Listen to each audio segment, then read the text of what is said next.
Good morning, all.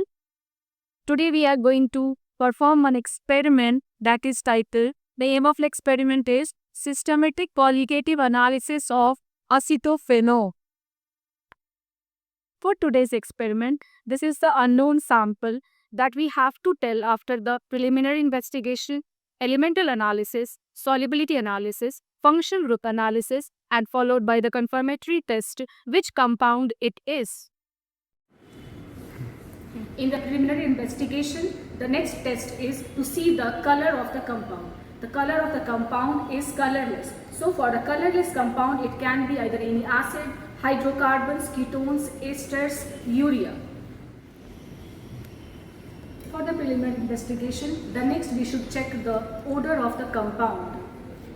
The odor of the compound, pungent smell. So it can be any aromatic aldehyde, ketone, any ester or any aliphatic hydrocarbons.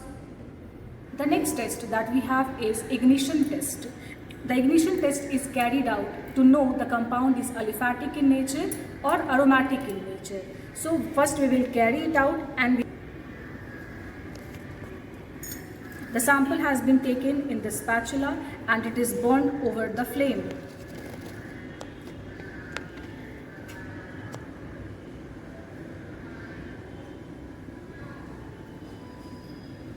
Now it has catched fire and you can see it has the black fumes. The black fumes shows that the compound is aromatic, means is rich in carbon. So the black fumes, also known as sooty flame. Compound is aromatic in nature.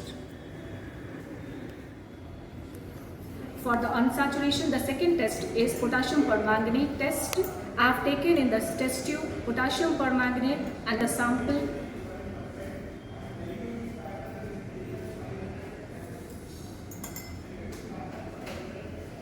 As you can see, the potassium permanganate color has not been discharged or any change has been observed. Okay. The next test in the qualitative analysis is solubility test. For the solubility test, we have ether, HCl, NaOH and H2SO4. The solubility test will tell us to which group our compound belongs to. We have altogether 7 groups, group 1 to group 7.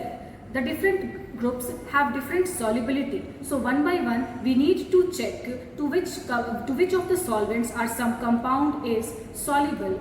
The first solubility, suppose it is soluble in water, ether, then it belongs to group 1. If it is soluble in HCl as well, but we will not consider that the compound belongs to group 3 because the first solubility to which only the compound belongs to.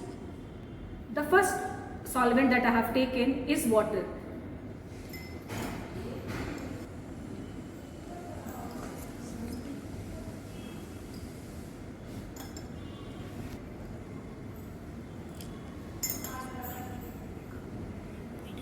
If we shake it, we can see that the compound is looking like a droplets. It has not solubilized, means it is insoluble in water.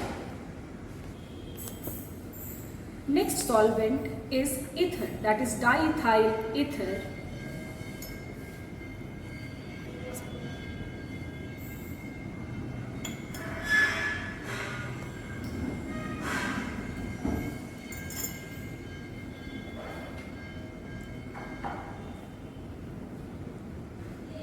After shaking, it is found to be soluble in diethyl ether. While doing this test, we should take care the compound is, the test tube is dry. The third solvent is dilute hydrochloric acid.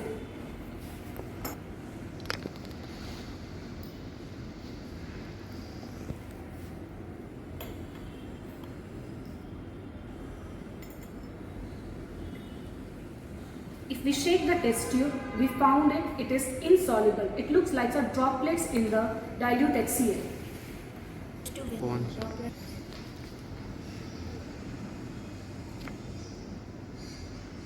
The fourth solvent is dilute NaOH.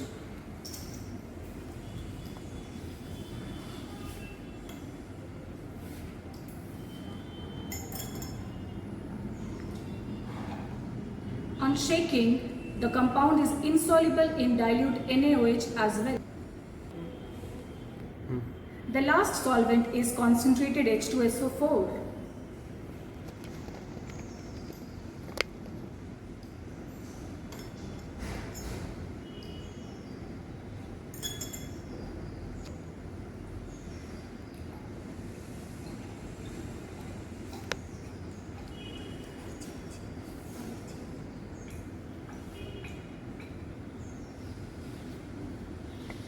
We found that the compound has changed as well as it is soluble in H2SO4. So the compound belongs to group 5. In the group 5, we have aldehydes, ketones, alcohols and esters. So we have 4 groups there. We have to carry out the test that will confirm which functional group is present in this particular compound.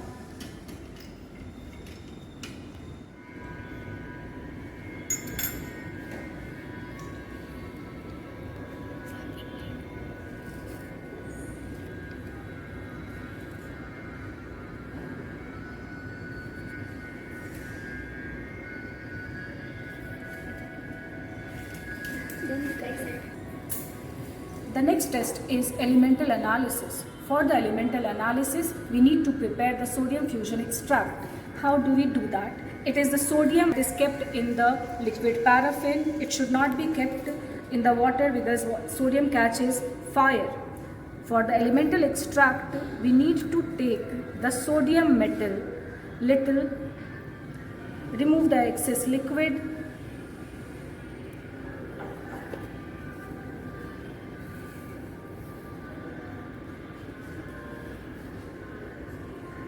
This is the fusion tube. In the fusion tube, we'll be keeping the sodium metal. We'll tap it so that it goes inside. Now, with the help of holder, we need to heat it.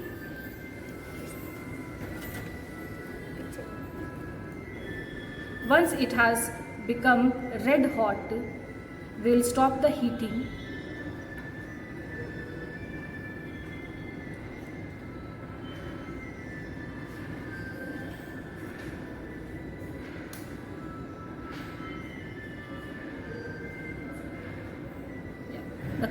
The sodium metal has turned red hot.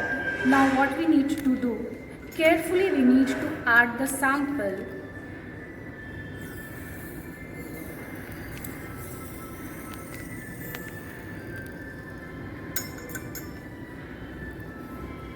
Again we need to heat it so that the compound fuses with the sodium. What is the purpose of this experiment?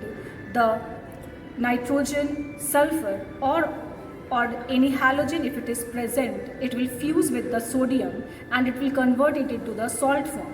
In the salt form it will be solubilized in water. So once it has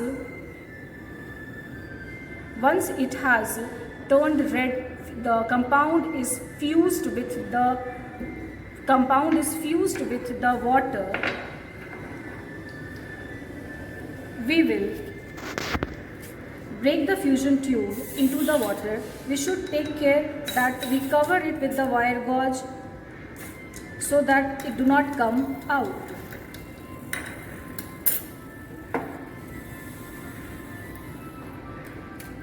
Now with the help of mortar and pestle, we will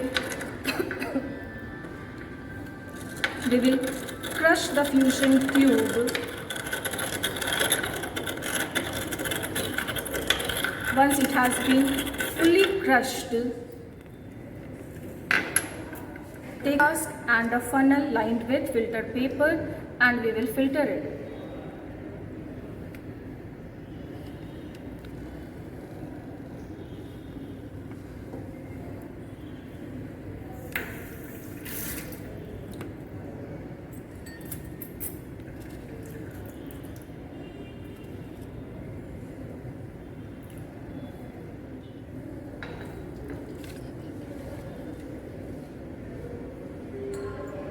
once the compound has been filtered, we'll put it into the china dish and it will be boiled for some time that it comes to half of its volume.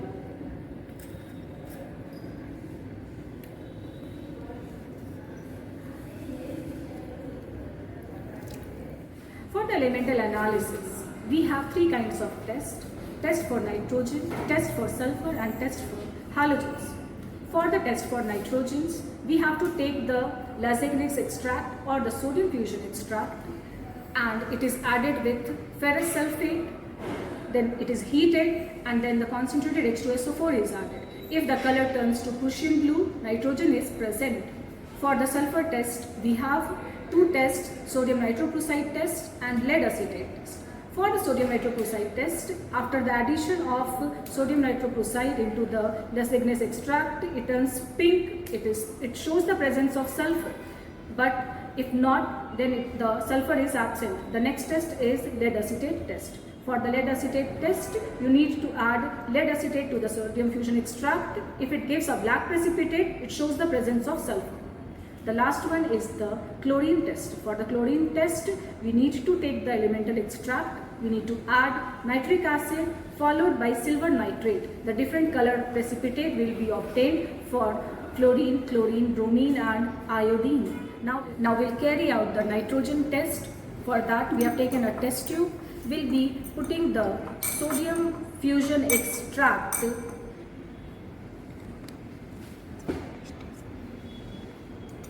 After that, we'll be adding ferrous sulfate.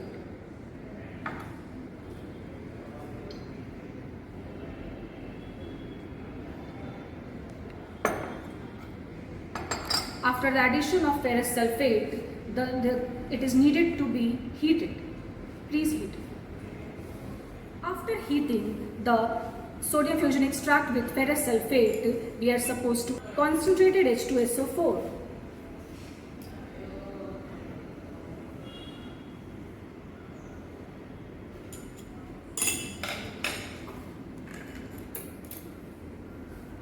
As we can see, there is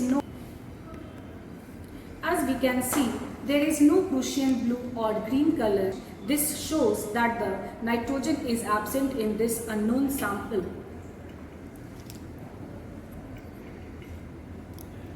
The next test we will do for the sulfur. For that, taking the sodium fusion extract and we'll be adding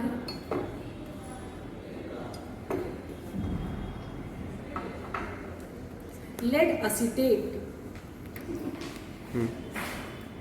Next test we will do for the sulfur. For that, we have taken the sodium fusion extract. Now we will be adding sodium nitroprusside.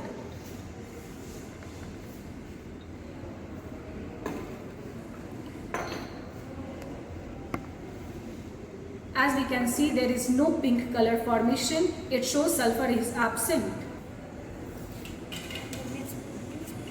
Another test for the sulfur with sodium fusion extract and we'll be adding lead acetate.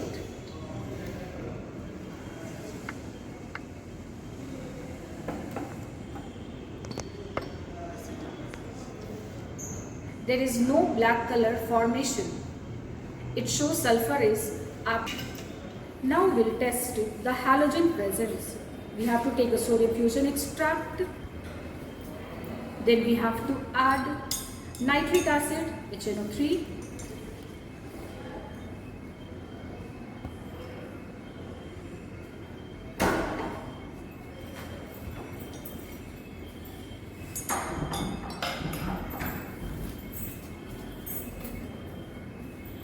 Followed by the addition of AgNO3.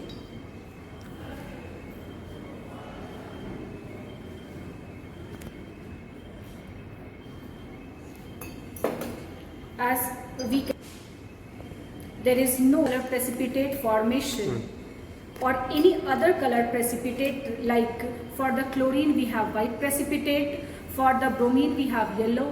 For the iodine we have again yellow. And for halogen there should be certain presence of any color like white, yellow. It has not shown any color, so the halogens are also absent. See the color, there is no presence of any elemental extra elements in this compound. So the compound is having no presence of nitrogen, sulfur, halogens. After the solubility analysis and elemental analysis, we got to know that the compound has absence of any extra elements. Now we'll decide which group it belongs to. As the compound is found to be soluble only in concentrated H2SO4, so it belongs to group 5. In the group 5, we have the functional groups like aldehydes, ketones, alcohols and esters. So we will carry out one test for each of the functional groups and then we will decide which functional group is present in our compound. Since our compound belongs to group 5, it shows the presence of aldehydes, ketones, alcohols and esters. So one by one we need to carry out all the tests to confirm which functional group is present. I'll start with the alcohol. For that we have taken the sample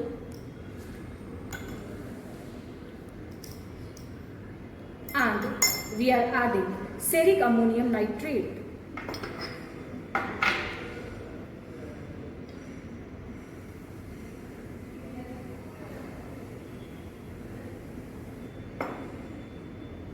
As we can see, there is no color change. The alcohols are absent.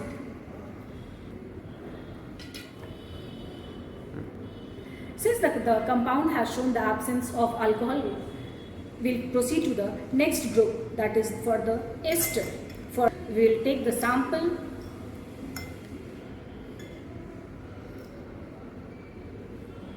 and we will add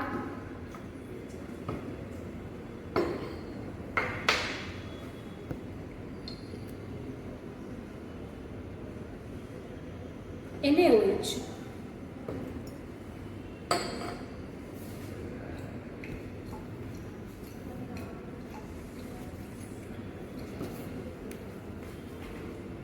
Then addition of phenolphthalein.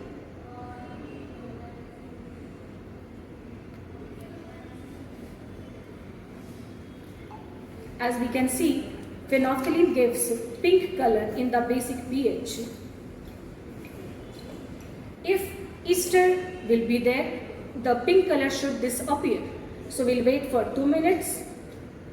If it disappears or while shaking only it disappears, it shows the presence of esters. After shaking also the pink color has not disappeared, means the ester is absent. As the compound has shown the absence of alcohols and esters, now the options that are remaining is aldehyde and ketones. For the aldehyde and ketones, do the 2,4-DNP test, also known as Brady's test. We'll take the sample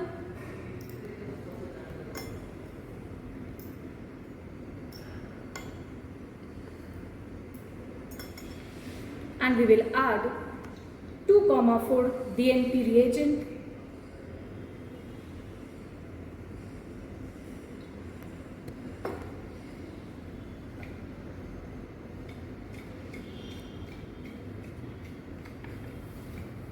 After the addition of 2,4-DNP reagents, it requires heating to get a proper yellow color. As we can see, this compound has turned the color after the addition of 2,4-DNP to yellow. So this shows that the compound contains a carbonyl group, means it can contain either aldehyde or a ketone. To confirm the aldehyde or either ketone, which one is present, we need to carry out the further test. The test performing will be the tolerance test. First, the tolerance test gives silver mirror if an aldehyde is present and no silver mirror if a ketone is.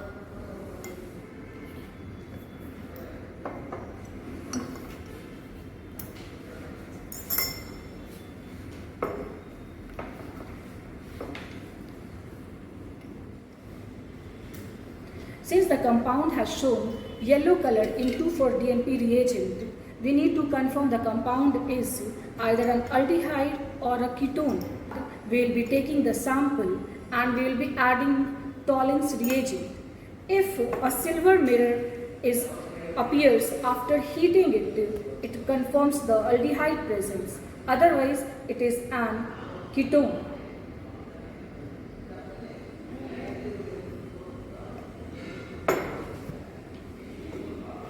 Please heat it.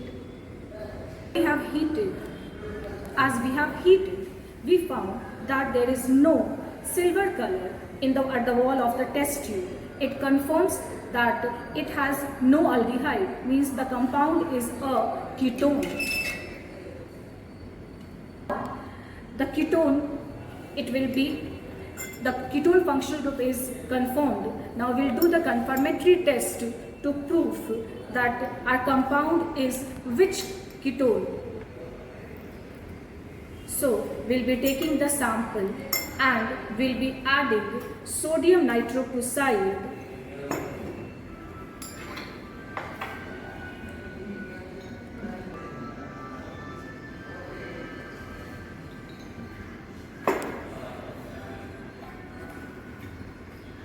After shaking the sodium nitroprusside with the sample, we need to add sodium hydroxide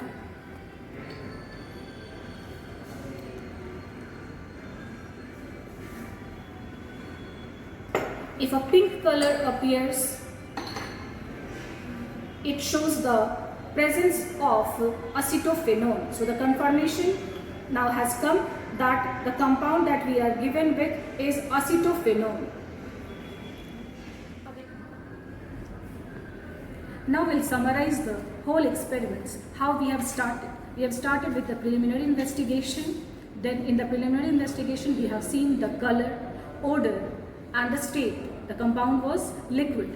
Then we have done the saturation and unsaturation test, and we found after the potassium permanganate test and bromine water test that our compound is saturated in nature, as it has not changed the color of either bromine water or potassium permanganate. After that, we have done the ignition test to find out the compound is aromatic or aliphatic in nature. As we got a sooty flame, that is black fumes, it shows the compound is aromatic in nature. Once we have done that, we have checked for the elements, any extra elements are present or not. For that, we have done the test for nitrogen, sulfur and halogens. All the tests have shown negative. It means that our compound does not contain any extra elements. After this, we have confirmed with the solubility test that to which group our compound belongs to. As in the solubility test, it has found to be soluble in H2SO4, that is group 5. In the group 5, we have found how many functional groups are present. There are 4 functional groups that are present in group 5, that is esters, alcohols, aldehydes and ketones. We have done the functional group analysis and we have found that the 2,4-DNP test has given yellow color, but in the alcohol and in the ester, it has not shown the yellow or the pink color, the disappearance of pink color, that is the confirmation for the alcohol and ester. It has only shown yellow color in the 2,4-DNP test. That shows that it contains a carbonyl compound. The carbonyl compounds needs to be distinguished for aldehyde and ketone. That can be done after the addition of Tollens reagent. When we have Tollens reagent and we have heated it up, we found there is no silver mirror in the wall of the test tube. Means our compound is a ketone and that too aromatic ketone. So we can have the possibility of acetophenone or benzophenone. So we have one confirmatory test for acetophenone in which we have taken the sample and we have added sodium nitroprusside followed by the addition of NaOH, and there is a formation of pink color which confirms that our compound is acetophenone. In this way only we should proceed for any preliminary investigation, analysis, elemental analysis, functional group and confirmatory test to find out what sample has been given to you during the systematic qualitative analysis. Thank you.